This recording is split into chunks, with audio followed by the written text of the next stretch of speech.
Hello everyone. आज की इस वीडियो में हम बीए प्रोग्राम एनईपी सेमेस्टर 4 के अंदर अगर आपके पास पॉलिटिकल साइंस सब्जेक्ट है एज अ मेजर और पब्लिक इंस्टीट्यूशन इन इंडिया है तो इसका हम लेटेस्ट क्वेश्चन पेपर डिस्कस करेंगे जो कि रेगुलर और एनसीएफ का एग्ज़ाम्स हो चुका है और एसओएल का कंडक्ट होने वाला है। तो सबसे पहले अगर इसके सिलेबस पर हम नज़र डालें तो सबसे पहले आपको पढ़ने को मिलेगा यूनिट 1 में पब्लिक इंस्टीट्यूशन क्या होता है। इसके बाद आप अलग अलग इंस्टीट्यूशन के बारे में पढ़ोगे, farming public policy, NITI Aayog, election Commission of India के बारे में पढ़ोगे और पुलिस के बारे में पढ़ोगे।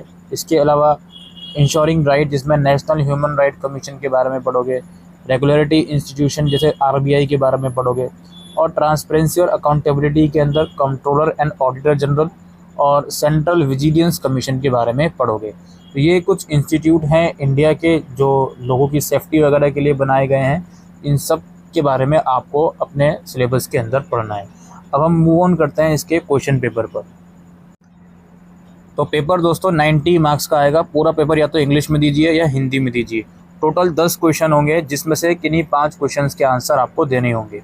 तो डिस्कस करते हैं। पहला क्वेश्चन हमारे पास है, discuss the role of Election Commission of India in conducting free and fair elections in India. भारत में स्वतंत्र और निष्पक्ष चुनाव कराने में भारत के निर्वाचन आयोग की भूमिका पर चर्चा कीजिए। इसके बाद है, critically examine the role of National Human Rights Commission in protecting the rights of citizens. नागरिकों के अधिकारों की रक्षा के संबंध में राष्ट्रीय मानव अधिकार आयोग की भूमिका का आलोचनात्मक परीक्षण कीजिए। थर्ड क्वेश्चन है, discuss the challenges in the effective functioning of public institution in India. भारत में सार्वजनिक संस्थानों के प्रभावी कार्यप्रणाली में चुनौतियों की चर्चा कीजिए। इसके बाद दोस्तों क्वेश्चन नंबर 4 है, नीति आयोग इस public policy think tank of government of India discuss. NITI Aayog Bharat सरकार का सार्वजनिक नीति से संबंधित थिंक टैंक है, चर्चा कीजिए। इसके बाद है, examine the role of Reserve Bank of India in maintaining monetary stability. मौद्रिक स्थिरता को बनाए रखने में भारतीय रिजर्व बैंक की भूमिका का परीक्षण कीजिए। उसके बाद है, police reforms are necessary to make Indian justice delivery system more efficient comment. भारतीय न्याय प्रणाली को और अधिक कुशल बनाने के लिए पुलिस सुधार आवश्यक है, टिप्पणी कीजिए। इसके बाद है, critically examine the role of Central Vigilance Commission as the apex vigilance institution in India. भारत में शीर्ष सतर्कता संस्थान के रूप में केंद्रीय सतर्कता आयोग की भूमिका का आलोचनात्मक परीक्षण कीजिए। इसके बाद discuss the challenges face by central bureau of investigation in the prevention of corruption and maintaining integrity of administration. भ्रष्टाचार की रोकथाम और प्रशासन की सूचित को बनाए रखने में केंद्रीय जांच ब्यूरो के सामने आने वाली चुनौतियों पर चर्चा कीजिए। इसके बाद है, NITI Aayog was established to realise the spirit of cooperative federalism. In light of this statement discuss the functioning of Planning Commission and NITI आयोग।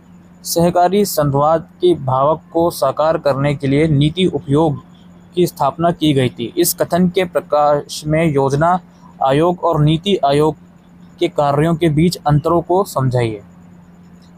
और लास्ट क्वेश्चन है, किन्हीं दो पर आपको शॉर्ट नोट लिखना है। Electoral bonds, monetary policy of RBI, appointment of chief election commission, मुख्य चुनाव आयुक्त का नियुक्त, और कोऑपरेटिव फेडरलिज्म, सहकारी संघवाद। तो मुझे लगता है ये जो क्वेश्चन पेपर जो कि आई थिंक इलेक्शन के दौरान ही मई 2024 में हुआ है रेगुलर और एनसीएफ के स्टूडेंट का, तो इसलिए कुछ नए टर्म जो उस वक्त काफ़ी ट्रेंडिंग में थे, जैसे इलेक्टोरल बॉन्ड्स हो गया, appointment of chief election commission हो गया, तो इसके रिलेटेड क्वेश्चन ज़रूर से पूछे गए हैं। तो मुझे लगता है कि ये क्वेश्चंस इंपॉर्टेंट हैं, आपसे ज़रूर से पूछे जा सकते हैं, ठीक है। और कोई भी ऐसी पॉलिटिकल मूव जो गवर्नमेंट के अंदर हाईलाइटेड में रहता है, कोई भी ऐसी मिनिस्ट्री, उसके संदर्भ में क्वेश्चन पूछ लिया जाए, तो इस चीज़ को ध्यान में रखते हुए आप लोग चलिएगा। और बाकी सिलेबस पर अगर हम फिर से नज़र डालें तो लगभग हर एक यूनिट से क्वेश्चन बने हुए हैं जनाब। नीति आयोग से इवन 2 क्वेश्चन आ गए, ठीक है। इलेक्शन कमीशन ऑफ इंडिया का क्वेश्चन आया हुआ है, शॉर्ट नोट में भी आया हुआ है। पुलिस के ऊपर डायरेक्ट क्वेश्चन आया हुआ है। NHRC के ऊपर क्वेश्चन आया हुआ है, RBI के फंक्शन के ऊपर क्वेश्चन आया हुआ है, सेंट्रल विजिलेंस कमिश्नर के ऊपर क्वेश्चन आया हुआ है। तो लगभग हर एक यूनिट से, हर एक टॉपिक से क्वेश्चन लगभग बने हुए हैं।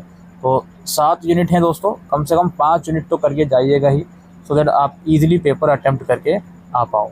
ऑलराइट, तो यही दोस्तों इन्फॉर्मेशन थी आज की इस वीडियो में पब्लिक इंस्टीट्यूशन इन इंडिया के लेटेस्ट क्वेश्चन पेपर और एग्ज़ाम पैटर्न के बारे में।